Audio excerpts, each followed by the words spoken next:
você há de salgar? Para nada mais presta, senão para se lançar fora e ser pisado pelos homens. Palavras de Jesus. Com essas palavras alegóricas, Jesus fala diretamente conosco, mostrando qual é a missão que nos cabe no mundo. Vós sois o sal da terra. Uma das propriedades básicas do sal é a de realçar o sabor dos alimentos, né? A gente sabe. Comida sem sal é uma comida sem gosto. Podemos colocar tudo que for condimento, tudo que for temperinho, mas se não colocarmos o sal, ela não vai ficar boa. Precisamos colocar sal em nossa vida, pois do contrário, a vida se torna insípida, isto é, sem sabor, tediosa. Temperar a nossa vida com sal significa, primeiro, colocar em ação as nossas capacidades e talentos, oferecendo o melhor de nós mesmos nas tarefas e situações em que estivermos envolvidos, seja no campo profissional, social, familiar ou espiritual, sempre colocando o melhor de nós. Essa é a primeira. A segunda, ter boa vontade para com as pessoas que cruzam nosso caminho, sobretudo as de temperamento difícil, e boa vontade para situações adversas que desafiam a nossa capacidade de superação. Com Jesus, aprendemos que precisamos realçar o que temos de melhor, destacar a parte boa das pessoas e situações que nos cercam, procurando realizar o melhor ao nosso alcance. Se não agirmos assim, nossa vida perde sentido, nos tornamos imprestáveis e a fraqueza nos dominará. Inevitavelmente, seremos pisados pelos homens, como afirmou Jesus, querendo dizer que seremos derrotados pela forte correnteza das adversidades humanas. O mestre de Nazaré deixa entender também que a maioria das coisas da vida está inacabada. Ele não nos deu tudo pronto. Vale dizer, o homem é chamado a ser sal da terra para oferecer a sua contribuição pessoal na obra de Deus.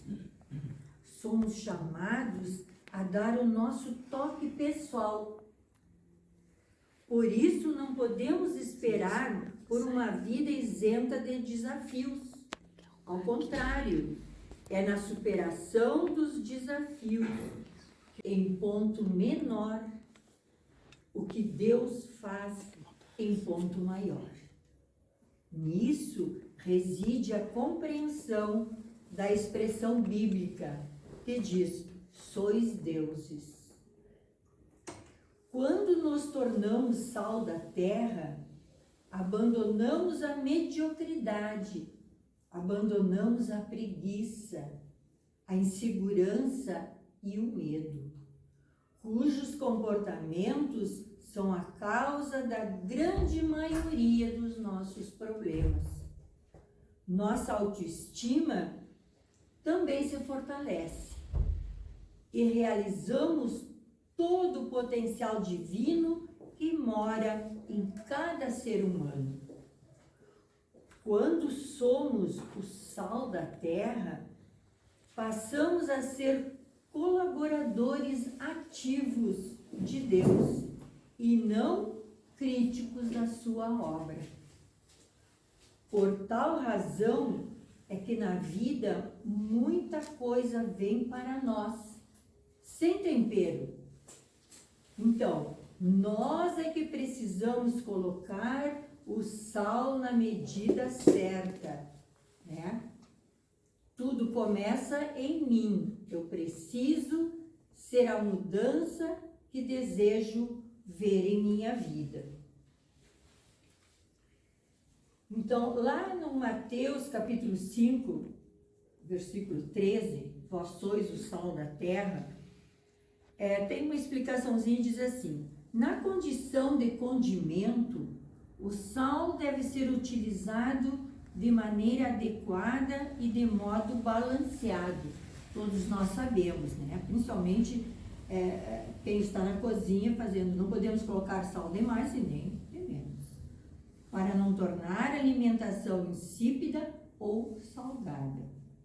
A imagem do sal simboliza o imperativo do equilíbrio das emoções, bem como a utilização dos valores morais e intelectuais de que já dispomos com segurança, para que possamos cooperar na tarefa que nos é confiada.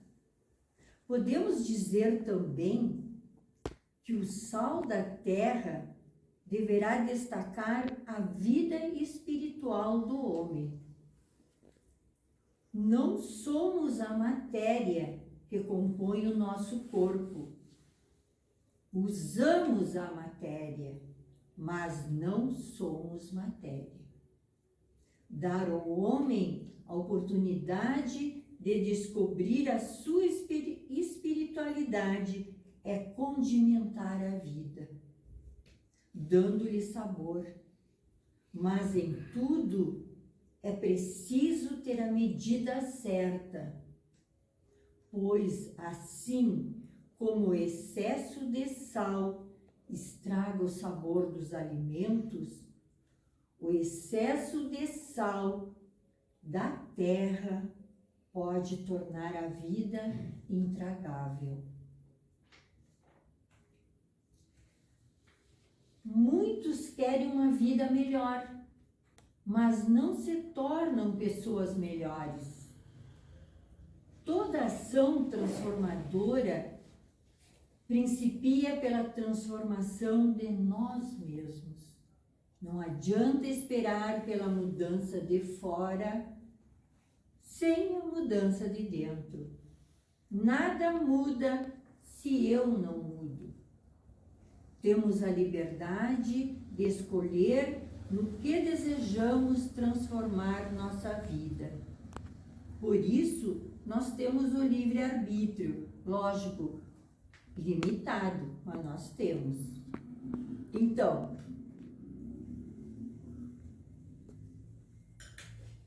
eu posso me tornar uma pessoa sem graça ou uma pessoa muito interessante. Posso apagar meu brilho ou posso fazer brilhar minha luz, conforme Jesus nos propõe. O trabalho profissional em si mesmo não é bom nem ruim. Depende de como eu o executo. O casamento por si próprio não é uma instituição fadada ao sucesso ou ao fracasso. Depende de como cada cônjuge se põe na relação. A vida não é boa nem ruim.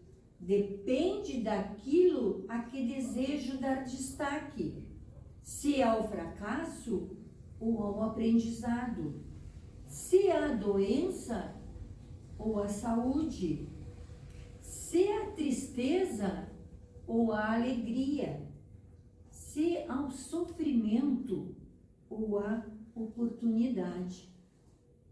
Como dissemos, a função do sal é realçar o sabor dos alimentos. Portanto, Jesus deseja ensinar que precisamos dar destaque o que é saboroso em nossa vida. Embora muitas pessoas insistam em realçar apenas as suas amarguras. Assim, fazendo, sempre estarão presas à infelicidade. Temos uma tendência quase obsessiva de frisar o que vai mal conosco, nos esquecendo de focalizar o que vai bem.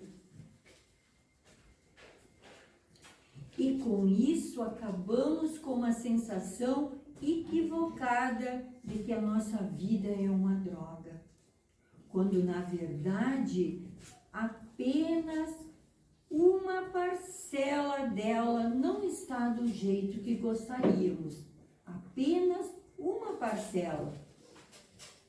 E esse estado emocional negativo não nos estimula a colocar o sal nas situações que ainda não são do nosso agrado. Nós é que damos sentido às coisas. Eu posso, eu devo, eu vou conseguir. Podemos estar reunidos à mesa com a família com todo o requinte, pratos sofisticados, louças e talheres finos, empregados nos servindo.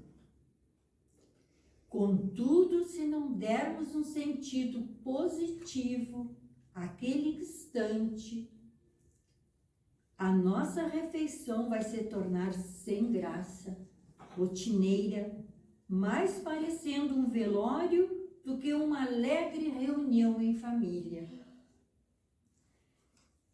Então aqui vem aquela parte saudosa, né? Que a gente, por exemplo, quem não lembra da comidinha gostosa da nossa mãe, né? Frequentemente, às vezes a gente está fazendo uma comida e diz, mas a minha mãe fazia tão bem.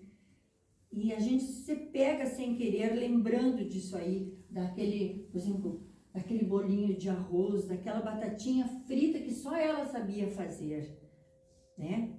Mas assim, a gente fica naquela dúvida, será que é a saudade da sua comida gostosa? Ou será que é daquele jeitinho meigo que ela tinha de preparar a comida, de preparar o alimento, de conversar com, por exemplo, com todos na mesa? Hoje em dia, não, assim, ó, eu vejo assim, muitas famílias, é muito difícil a gente se reunir à mesa. Eu mesmo tento aos domingos, porque ao menos sentar, eu gosto muito, sou ainda do tempo antigo, colocar todos na mesa, que é tão gostoso, né? Porque de manhã uns levantam mais cedo, uns tomam um café, outros já saem para o serviço, é aquela correria, aquela vida agitada. Era a vida, a nossa vida de hoje é diferente, né? Dos nossos filhos hoje, dos nossos netos, são diferentes da nossa de antes, né? Que nós tínhamos o pai, a mãe, os filhos todos em roda na mesa. Era muito gostoso. Então, assim, ó, minha mãe era sal da terra em minha família. Nós podemos, às vezes, ficar pensando, refletir isso aí. Minha mãe era o sal da terra em nossa família. Ela sabia dar um sentido amoroso a tudo. E o que fazia com as pessoas à sua volta. Precisamos temperar a nossa própria vida com mais alegria, com mais otimismo. Estar decididos a nos ver com bons olhos e ter boa vontade para conosco, nós nos amarmos. Carecemos realçar nossos potenciais criativos e colocá-los em ação. Não esconder os nossos talentos debaixo da terra, como Jesus esclareceu. Tem muita gente sofrendo na vida porque não quer ter o trabalho de crescer. Deseja que a comida esteja sempre pronta e feita pelos outros, esquecendo-se de que cada um tem a responsabilidade de elaborar o seu próprio prato. Cada um experimentará a própria comida que fizer. Durante a infância, nossos pais eram os responsáveis pela nossa alimentação emocional. Porque aqui eu não estou me referindo à nossa alimentação, que nós precisamos nos alimentar, é a nossa alimentação emocional. Como nós tínhamos que nos dirigir, como que nós tínhamos que nos, enfim, se apresentar diante deles e da sociedade, na escola, em qualquer lugar. Agora que somos adultos, tal responsabilidade passa a ser nossa. Por isso, cada um escolhe o tempero que vai comer. Se a sua comida está sem tempero, não culpe os outros por isso. Eu não estou bem, eu não fui bem no meu trabalho, vou culpar o fulano porque ele disse que eu tinha que fazer isso. Não. Provavelmente você deixou de temperá-la. Será que não está se esquecendo de colocar os temperos da alegria, da boa vontade, do amor e trabalho caprichados na elaboração do seu prato? Que ingredientes estão faltando na sua cozinha? Lembre-se de que o prato que você fizer não só é o prato que você vai comer, como também é o prato que vai oferecer aos outros. Será que gostam da sua comida? Curar a nossa vida é retemperar a maneira como lidamos com ela, colocando aqueles ingredientes que a tornam gostosa de viver. Retempere a forma como trabalha. Retempere a maneira como se vê. Retempere o jeito de lidar com as pessoas. Retempere um modo de viver em família. Nós viemos a este mundo para melhorá-lo, através do melhor que temos a dar. Viemos para embelezar o mundo através da nossa beleza interior. Viemos construir a paz no mundo através da paz dentro do nosso lar. Viemos tornar o mundo mais justo através da nossa ética pessoal. Viemos trazer progresso através do nosso crescimento material e espiritual. Viemos acabar com a poluição reciclando o nosso lixo interior. O melhor presente que eu posso dar ao mundo é a minha felicidade. E a felicidade não dispensa umas boas pitadas de sal. Bem, meus queridos irmãos, eu agradeço pela atenção, muito obrigado, e que possamos, cada um de nós, ser o sal da terra, como disse Jesus. Muito obrigada. Muito bem, os minutinhos. Acho que é isso aí.